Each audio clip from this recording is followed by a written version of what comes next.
आप देख रहे हैं खबर तो समझिए और आपके साथ मैं हूं विवेक। आरजेडी नेता और बिहार विधानसभा में नेता प्रतिपक्ष तेजस्वी यादव लगातार ऐसे बयान दे रहे हैं जिस पर हंगामा हो जाता है।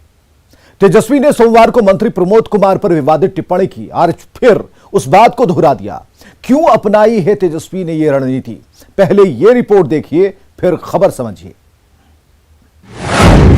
क्या बेलगाम हो गए हैं तेजस्वी? कैसे बोलते हैं? ये सवाल आजकल बिहार के राजनीतिक हलके में हलचल मचाए हुए हैं। वजह है तेजस्वी के हालिया बयान। सोमवार को तेजस्वी ने मंत्री प्रमोद कुमार को कह दिया था कि कैसे कैसे लोगों को मंत्री बना देते हैं। मंगलवार को प्रमोद कुमार ने सदन में तेजस्वी से माफी की मांग की। 74 आंदोलन में जेल रहे हैं और 5 वर्ग के महोदय हम विधायक हैं और हमारे सम्मान को ये ठेस पहुंचा है महोदय, और असंसदीय भाषा के लिए महोदय इनको क्षमा मांगना चाहिए। इतना लंबा चौड़ा भाषण दिए। मंत्री प्रमोद कुमार की मांग पर माफी मांगना तो दूर, तेजस्वी ने फिर से वही बयान दोहरा दिया, ये कहते हुए इसमें गलत क्या है। और हमने क्या बोला कि कैसे कैसे मंत्री बना देते हैं लोग? निमंत्रण क्या कैसे कैसे में क्या आपत्ति है भाई? कैसे आसन सदे का नहीं, ये गलत। फिर आप उधर मत देखिए। कैसे बोलते हैं? आप नेता प्रतिपक्ष उधर नहीं, आसन की ओर देखिए। लोग बोलते हैं आसन की ओर देखिए आप। तेजस्वी की ऐसी प्रतिक्रिया को मंत्री प्रमोद कुमार ने अपना अपमान बताया और सदन में हंगामा होने लगा। सवाल जवाब सवाल का नहीं है, सवाल सम्मान को ठेस पहुंचाना है। ठीक है। सवाल मर्यादा और गरिमा को ठेस पहुंचाना है महोदय। और मैं अति पिछड़ा वर्ग का व्यक्ति हूँ, 5 वर्ग का विधायक हूँ, और संसदीय भाषा का प्रयोग कर ये महोदय सदन के माननीय सदस्य का गरिमा का अवहेलना किए हैं महोदय। सत्ता पक्ष के नेता एतराज जताते रहे, लेकिन तेजस्वी यादव पर कोई असर नहीं पड़ा। तेजस्वी लगातार सरकार और मंत्रियों के बारे में अजीबोगरीब बात कहते रहे। यहाँ तक कि तेजस्वी ने कुछ ऐसी बात बोल दी जिस पर विधानसभा अध्यक्ष को हस्तक्षेप करना पड़ा। आप भी बैठिए। और ये कहना पड़ा कि सदन में ऐसी भाषा मत बोलिए। माननीय, एक आग्रह करेंगे कि सदन के अंदर धमकी की भाषा नहीं चलती है, मर्यादित भाषा है प्रोसीडिंग के अंदर जाएगा। तेजस्वी यादव बिहार विधानसभा में नेता प्रतिपक्ष है, उनके ऊपर जिम्मेदारी है बिहार के लोगों की बात को सदन में उठाने की। सवाल है कि क्या इस ढंग से मंत्रियों पर टिप्पणी करने से लोगों की समस्याओं का समाधान होगा? अब तो अपना समय तो पुल को दे रहे हैं। न्यूज़ 18 के लिए पटना से शैलेंद्र और साकेत के साथ ब्यूरो रिपोर्ट। मर्यादित भाषा है प्रोसीडिंग के अंदर जाएगा। तो तेजस्वी बदजुबानी को सियासी हथियार बना रहे हैं। पिछले कई दिनों से अगर हम देखें तो तेजस्वी आपत्तिजनक बयान देते रहे हैं। लगातार ऐसी कई तस्वीरें सामने आई और बदजुबानी के जरिए सियासी माइलेज लेने की यह कोशिश के तौर पर इसे देखा जा रहा है। जानबूझकर तेजस्वी यादव मुख्यमंत्री को टारगेट करते हैं। तेजस्वी को कई बार मुख्यमंत्री नीतीश कुमार ने सीखने की नसीहत दी। ये कहा कि बैठकर सुनिएगा तो कुछ सीखिएगा और सीखना जरूरी है इस राजनीति में। बावजूद इसके तेजस्वी बार बार सदन की मर्यादा को तार तार करते रहे हैं। आगे बढ़ते हैं। पश्चिम बंगाल में सत्ता की लड़ाई जारी है और इस लड़ाई में एक तरफ मुख्यमंत्री ममता बनर्जी की टीएमसी है, दूसरी तरफ है बीजेपी, और दोनों के बीच में है मुख्यमंत्री की कुर्सी, जिसके लिए दोनों पार्टियों ने एड़ी चोटी का जोर लगाया है।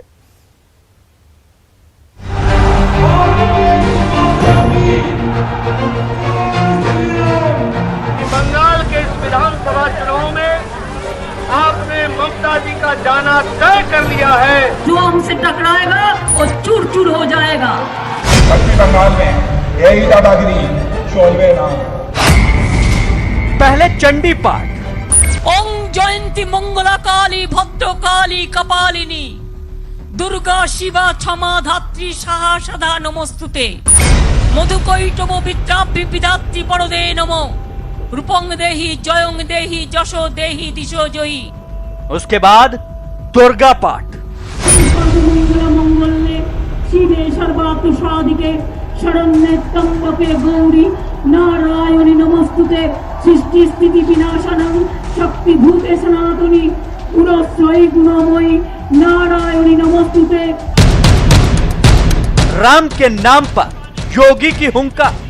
जय जय श्री राम, जय जय श्री राम। क्या बंगाल का चुनाव पूरी तरह धर्म की धुरी पर घूम रहा है? धर्म के नाम पर वार, धर्म के नाम पर पलटवार। हिंदू धर्म हमें শেখাচ্ছেন सब समय हरे कृष्ण हरे हरे तृणमूल घरे घरे। ममता दीदी जय श्री राम के नारे से बहुत चिढ़ती है,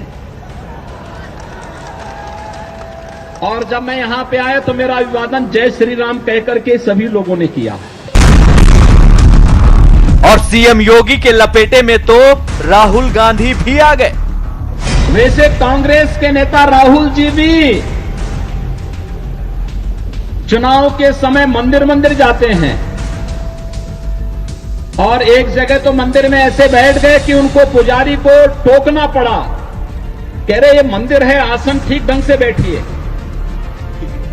वो ऐसे बैठ रहे थे जैसे कोई नमाज पढ़ने के लिए बैठता है। सवाल है, क्या भारतीय जनता पार्टी ममता बनर्जी को अपनी पसंदीदा पिच पर ले आई?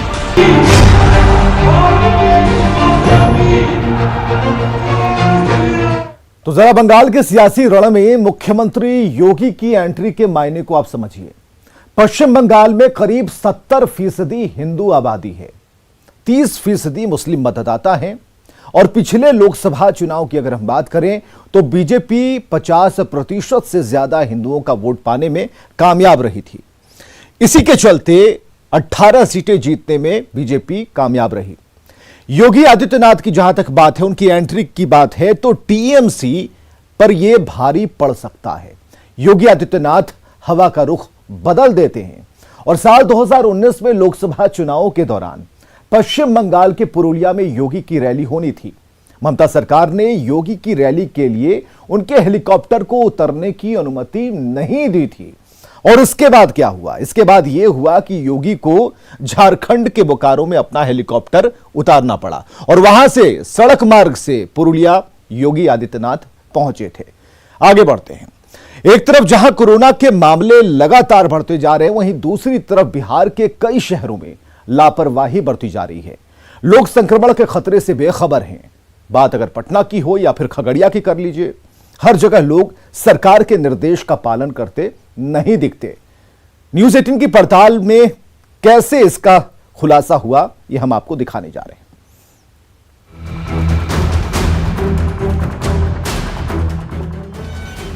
कोरोना के बढ़ते रफ्तार के बीच जनता कितनी गंभीर है, संक्रमण को लेकर कितनी सजग है, ये राजधानी से आई तस्वीरों में आपको साफ नजर आ जाएगा।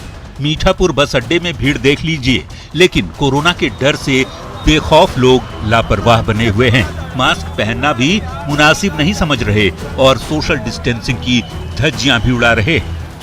बाहर से जो लोग आ रहे हैं उसके स्कैनिंग की पूरी व्यवस्था का दावा सरकार और प्रशासन कर रही है, लेकिन जो सच्चाई है वो आपको हम दिखाते हैं। देखिए, हम पटना बस स्टैंड में खड़े हैं और यहाँ की आप तस्वीर देखिए। यहाँ पर जो लोग हैं जो बाहर से आ रहे हैं वो किस तरह से बेखौफ हैं। मास्क में कोई भी आदमी यहाँ पर नहीं दिखेगा। आप देखिए, काफ़ी भीड़ भाड़ है, लेकिन ना तो कोई प्रशासन के लोग हैं यहाँ पर अलर्ट करने के लिए, ना ही कोई जो कैंप बनाया गया है या कोई ऐसा कह सकते हैं कि जगह बनाई गई है। तो वहीं भागलपुर के सबौर में एक ही परिवार के 11 लोग कोरोना पॉजिटिव हो चुके हैं। शहर में तेजी से संक्रमण का प्रकोप फैल रहा है, लेकिन रेलवे स्टेशन की ये तस्वीरें देखिए, कैसे लोग कोरोना से बनाए नियमों की धज्जियां उड़ा रहे हैं। देख लीजिए और जवाब भी सुन लीजिए। मास्क नहीं लगाए हैं, क्या कोरोना खत्म हो गया क्या? लगा लेते हैं। लगा लेते हैं, पहले क्यों नहीं लगाए? अरे भाई सबको बोलिए ना, एक को हमको ऐसे बोलने से हो जाएगा क्या? आप लगाइए, सब लगाइए। ये तस्वीर जमुई शहर के महिसौरी चौक की है। देखिए लोग कैसे कोरोना से बचाव के लिए बनाए नियमों के प्रति लापरवाह बने हुए हैं। आपका मास्क कहाँ है? मास्क कहाँ? लेबर में मास्क रहेगा तो काम कैसे करें? छपरा में भी कोरोना गाइडलाइन का पालन नहीं किया जा रहा। लोग बाजारों में बिना मास्क के ही घूम रहे हैं। सब्जी मार्केट में लोगों की भीड़ है, लेकिन ज्यादातर लोग सजग नहीं हैं। भीड़ भाड़ है तो अभी कहाँ कुछ हो रहा है, सब कुछ तो देख ही रहे हैं आप कैसा यहाँ पर माहौल है। अभी तो मास्क नहीं लगाए हुए हैं, हम भी मास्क नहीं लगाए हैं। लगा कर रहना चाहिए ना। जी जी, लगा कर रहिएगा मास्क। ये तो जरूरी है कि मास्क लगाना चाहिए हर इंसान को। ये कोरोना काल है और कोरोना काल में हर इंसान को अपना जिम्मेदारी खुद उठाना चाहिए कि हमें अगर सुरक्षित है तो सब सुरक्षित है।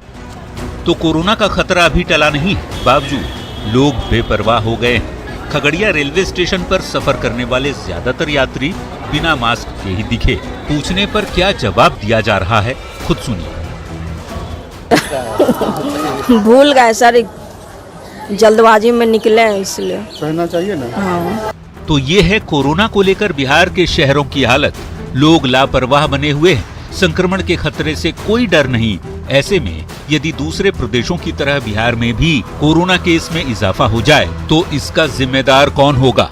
सरकार के साथ ही प्रशासन आपको लगातार आगाह कर रहा है, बावजूद इसके लोगों पर कोई असर नहीं पड़ रहा। न्यूज़ 18 के लिए पटना से साकेत, भागलपुर से आशीष, जमुई से केसी कुंदन, छपरा से संतोष और खगड़िया से दिग्विजय की रिपोर्ट।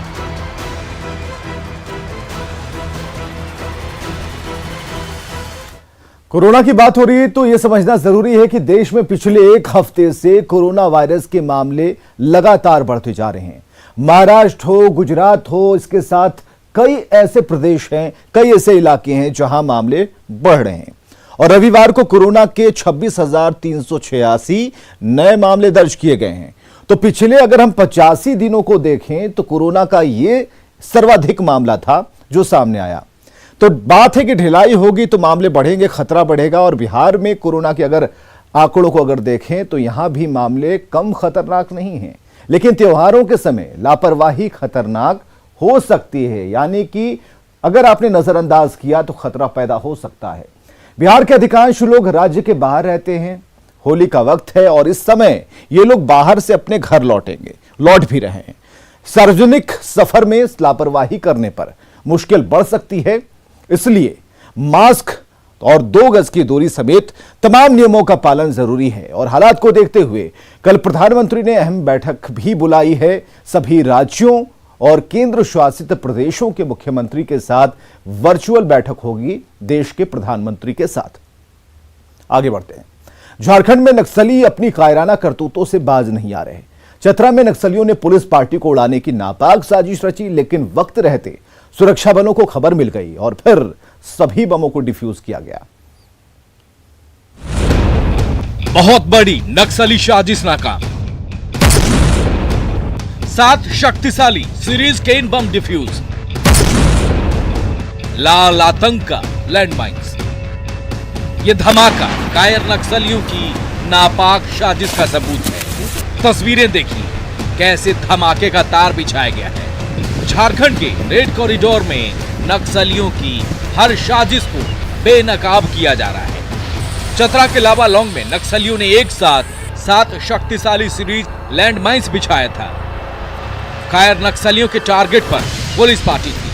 पुलिस पार्टी को उड़ाने का पूरा प्लान कर लिया गया था, लेकिन नक्सलियों के मंसूबे को सीआरपीएफ 190 बटालियन की संयुक्त टीम ने नाकाम कर दिया। सुरक्षा बलों ने लावालौंग में 5-5 किलो के 7 केन बम को डिफ्यूज कर दिया। आज सुबह पूरी तरह से सुरक्षा का ध्यान रखते हुए से अभी लगभग 10:20 में इसको नष्ट किया गया है।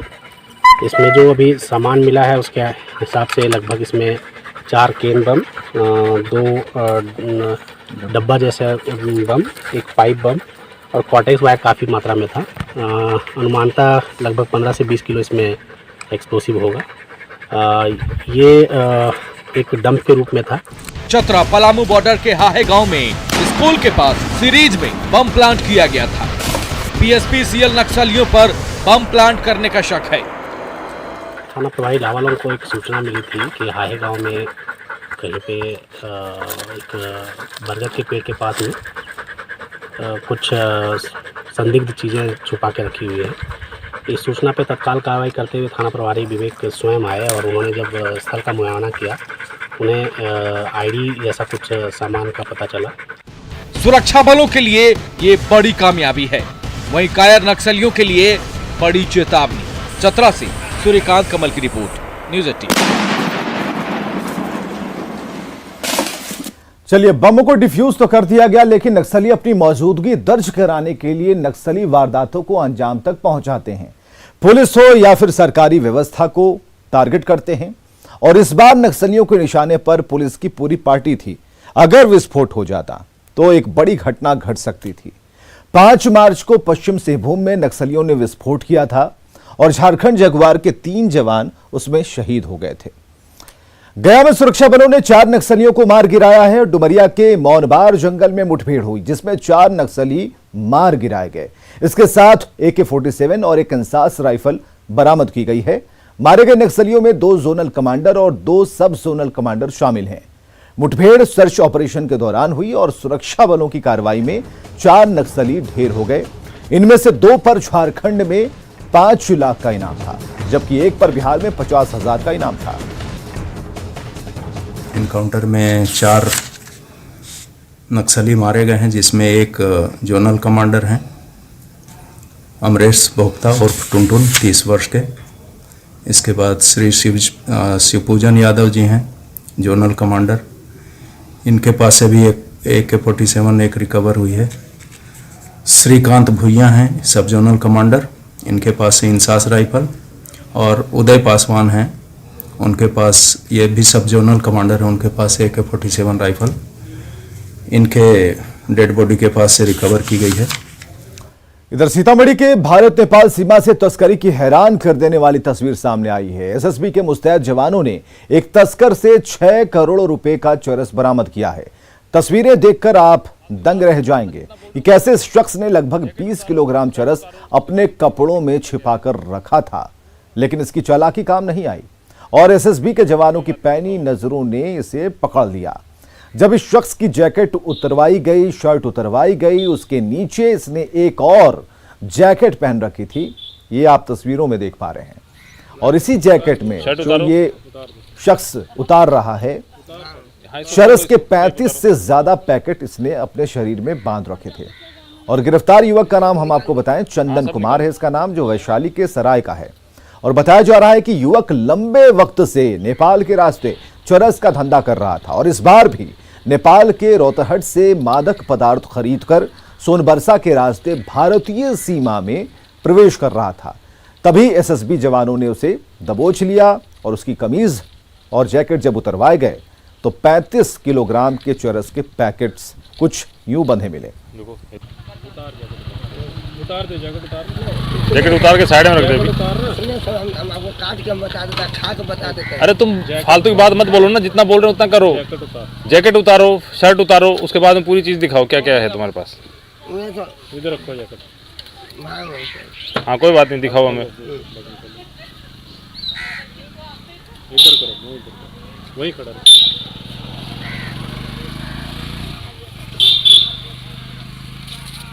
खोलो, निकाल दे। शर्ट उतारो, उतार दे। हाँ इसको खोलो, इसको टेप उतारो। सब निकाल दे। हाँ सब निकालो।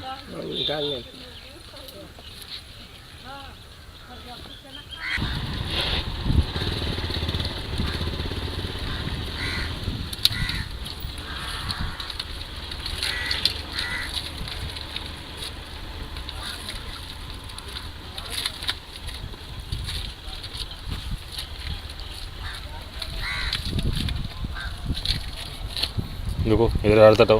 तो भारत और नेपाल के बीच आवाजाही पर प्रतिबंध नहीं है और दोनों देशों के बीच कोई वीजा नहीं लगता। मिथिलांचल और सीमांचल के कई इलाके ऐसे हैं जो नेपाल से सटते हैं, नेपाल के करीब हैं। इसलिए बिहार के रास्ते तस्करी बेहद आसान है और इसी का फायदा उठाते हुए तस्कर अपने साथ बहुत कुछ ले आते हैं। SSB की नजर पड़ गई तो ये तस्वीर भी सामने आ गई। चलिए, खबरें लगातार जारी हैं, आप बने रहिए हमारे साथ।